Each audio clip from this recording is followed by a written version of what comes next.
Masih dari Banyuasin, tepatnya daerah Desa Muara Baru, Kecamatan Makartijaya, di mana warga desa setempat yang sebagian besar dari Sulawesi menyajikan kuliner khas Sulawesi, yaitu barongko, yang sering disajikan ketika ada tamu penting yang hadir.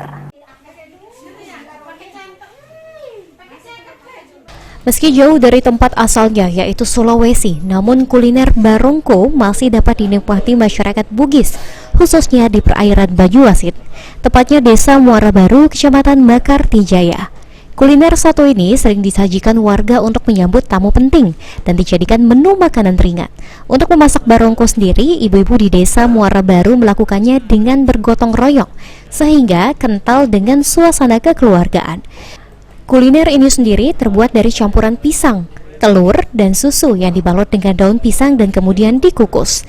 Dan rasanya begitu lezat untuk dinikmati. Apa Bu namanya nih Bu? Barongko. Itu makanan jenis apa Bu? Ini Khas Bugis. Khas Bugis. Ini hadirnya kapan Bu? Selalunya? Setiap ada hajatan. Setiap ada acara. Dari acara. Kayak syukuran, atau pernikahan, waktu lebaran. Ini wajib harus ada.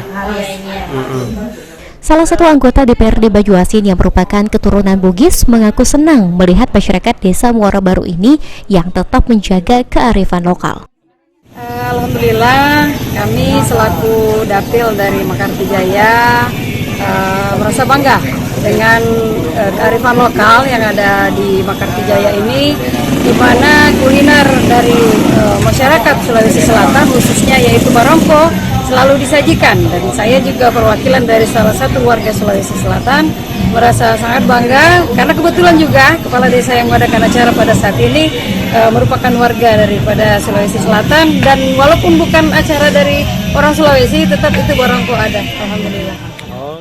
Selain barongko, masyarakat Desa Muara Baru juga menyajikan menu khas lainnya seperti lupis, agar-agar, dan pempek udang. Sulaiman, PAL TV.